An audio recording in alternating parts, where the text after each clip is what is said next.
IATA ku ko yorewul doo am compte ci portail électronique bi tekkiwul ni ku amul critère IATA doo am quota. Les quotas demeureront ce qu'ils sont ku nekk quota ba nga amoon soo tooñul quota ba nga amoon di nga ko yoraat incha allahu taala soo tooñee tooñ boo xamante ni nangu nga ko ñu waxtaan ci sunu biir wut yoon yuy tax loola ñu mën ko corriger di nga jotaat sa quota ñu corriger loolee nga ànd ak ñun dem su fekkee keneen nga ko séqal nga waxtaan ak kooku ñu waxtaan ci suñu biir ubbi buntu yuy tax nga mën a waxtaan ak kookee ngeen waxtaan ba gis buntu bu ngeen jubóowee nga def sa waxtaan nga dem xam ngeen ni ren jii ñaar ñi ak secrétaire permanent son excellence Ousmane avec le comité de conciliation xam ngeen ni ren réglé nañu fukki cas ak juróom-ñett yoo xamante ni bu ñu ko réglé wu doon xëy na ñooñu du ñu mën a dem wala boog ñoo ne tey ñi ngi nekk tribunal ñu leen di àtte loolu mooy suñu bëgg-bëgg kenn dootu fi yóbbu kenn tribunal kenn dootu fi porté kenn presse donc ñu dalal suñu xel ci loolu IATA loolu dugg ci lu jóge ci Arabie Saoudite ren dinañ ci waxtaan ci biir incha allah bu mu tiital benn voyage privé les quotas restent les quotas ceux qui ont les quotas leur quota dinañu ko yorewaat ren incha allahu taala dans les conditions yi nga xam ne moom la règlement bi teg maintenant IATA boobu la nga xamante ni dañ ko posé mu nekk condition pour nekk nga am compte si portail électronique bi ñoom bu ñu ko deful woon tam ñun ñu def ñoom Arabie Saoudite bu ñu ko deful woon ñu def vous vous rappelez que l'année dernière wax nañ leen ni leen dañuy jublu ci groupement yi au lieu de 30 cette année mu nekk 20 l'année prochaine te yi tamit waxoon naa leen ni leen bu soobee yàlla bu ñuy dem ci groupement yi c'est nous qui allons désigner les têtes de groupement parce que am na yu ñu seetlu ci nu groupement yi di doxee am na lu ñu seetlu ci ay dysfonctionnement am na yi tamit loo xam ne war nañ ko mën dans le cadre de la rationalisation donc le critère de IATA c'est un critère de rationalisation boo xam ne ñun mën nañu dimbali ñun en tant que waxuma délégation générale je dis ñun en tant que communauté du Hajj mën nañu dimbali ci rationalisation bi nga xam ne moom la ñu nekk di ko liggéey mën nañu dimbali ci doxin boo xamante ni dina gën a jekk maintenant c'est à nous DGP de réguler de sorte que ñi nga xam ne ñoo yoree IATA du ñu wan ñi nga xam ne yore wuñu IATA mais ñi nga xam ne yore nañu IATA aussi ñu nangu ni règle yi moom moo fi nekk ñu traduire ko en atout ñu liggéey ci suñu biir en tant que Sénégal ba bëggoon woote ci lenn nanu naw suñu réew naw suñu réew mooy lan moom mooy nanu màgg maanaam suñu réew dafa màgg nañ ko màggal nanu ko màggal loolu mooy nañu moytu à chaque fois bu règle jóge règle boo xamante ni dafa jóge ci suñu ay partenaires en Arabie Saoudite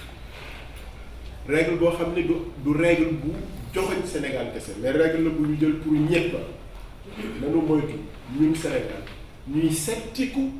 di ñëw Arabie Saoudite naan may leen ñu règle boobu bañ a daal ci suñu kaw loolu daf ñuy def un état mineur dafay tax du ñu nekk un état majeur dafay mel ni kon nous n'avons pas la capacité de nous organiser dafa mel ni comme ñun amuñu kattanu ñu organiser wu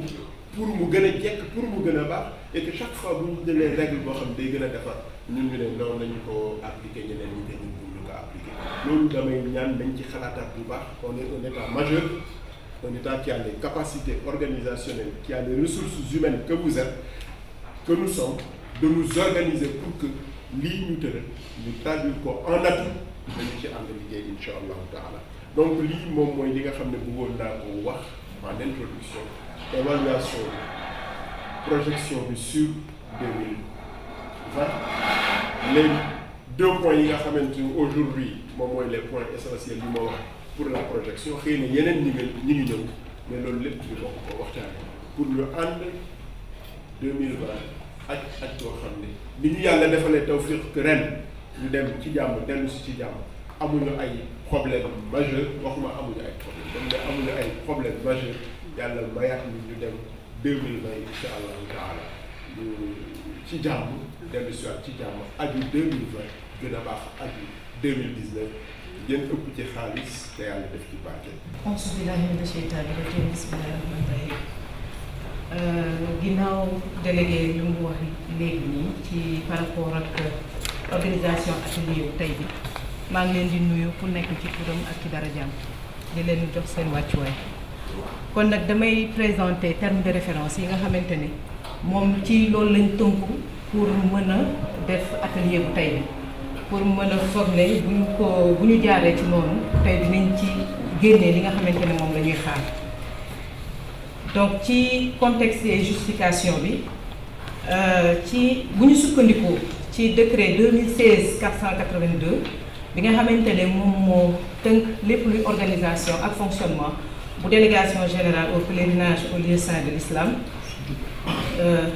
gouvernement Sénégal dafa engagé wu ci pour am gis-gis bu bees maanaam pour moderniser lépp loo xamante ne mooy organisation aj bi. ndax aj bi comme ni ngeen ko xamee mooy 5e pilier de l'islam et dafa am importance trop sur le plan économique culturel politique et surtout social ci suñu dëkk bi. donc bu ñu jógee ci bu ñu duggee ci démarche boobu mooy démarche bi nga xamante ne pour améliorer la qualité du service rendu aux pèlerins dañuy xool par exemple ci dysfonctionnement yi nga xamante ne peut-être moo mën a am ci biir aj bi parce que du ci ñàkk pour mën a trouver maintenant ay solution yoo xamante ne moo ñuy permettre yeneen aj yi ñëw ci kanam ñu mën a am aj yu gën a baax yu gën a xarañ comme ni ko délégué waxee sànq. donc objectif bi nga xamante ne moom lañ ci am objectif général bu atelier bi mooy ñu def évaluation globale avec les voyages inscrits.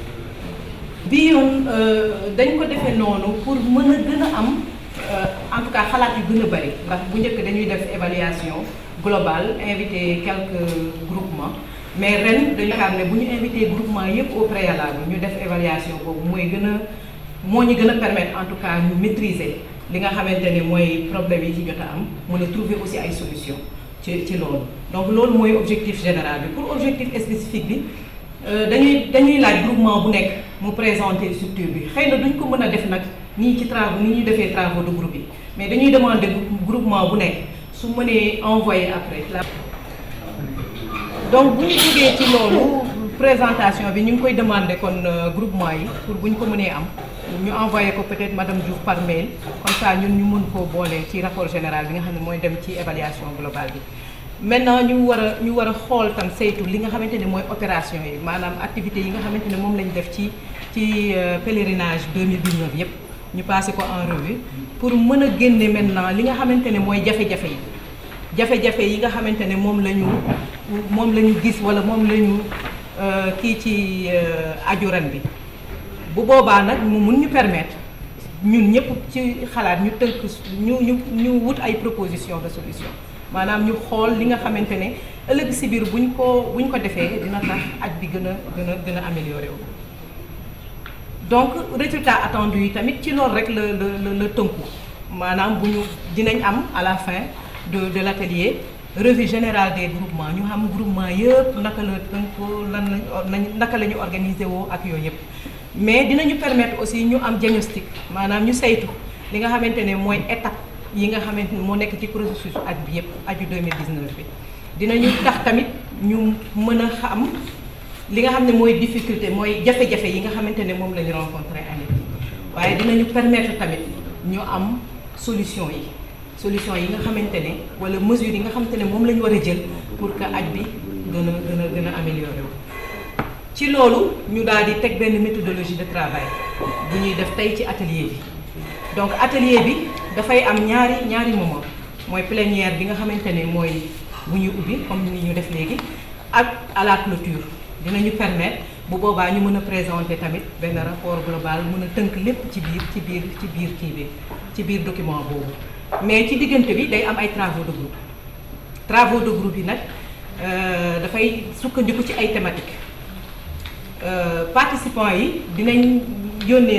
joxe léegi ay liste pour que ñu inscrire ci différents ateliers yi ñetti groupe lay doon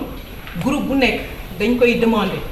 mu xool par rapport ak thématique am lan mooy jafe-jafe yi nga xam ne moom la ñu rencontré ren ak lan la ñuy proposer comme solution par rapport à ça. léegi bu ñuy def plénière bi nag ñeneen ñi nekk ci yeneen groupe yi aussi mën na am ñu am xalaat yu ñuy dolli bu rapporteur yooyu defee seen présentation ba pare parce que dañuy demander tamit que modérateur groupe bu nekk ak rapporteur groupe bu nekk mu nekk ñoo xamante ne seen xam-xam màcc na jëm ci thématique boobu bu ko defee mu gën a faciliter liggéey bi mu gën a gaawal aussi liggéey bi. donc groupe yi ñetti groupe la groupe bu njëkk bi étape de Dakar ni ci étape de Dakar la ñuy liggéey maanaam inscription yi visa yi gestion portail électronique yi ci yooyu la ñuy saytu xool jafe-jafe yi ci nekk proposer ay solutions yu ci jëm. groupe 2 bi relation institutionnelle maanaam liggéey bi nga xamante ne moom la ci délégation générale au pèlerinage war a def muassasa ak yeneen institution saoudienne yi nga xamante ne ñoo bokk ci organisation pèlerinage bi. dinañ xool tamit ñoom restauration lépp lu jëm ci restauration ak hébergement bi ñuy def au niveau de la Mecque ak Mouna ak Arafat surtout parce que foofu en général mooy gën a am ay yenn jafe-jafe ñu xool tamit ay solution. groupe 3 bi moom dina liggéey ci transport aérien liggéey aussi ci transport terrestre ci santé bi ak ci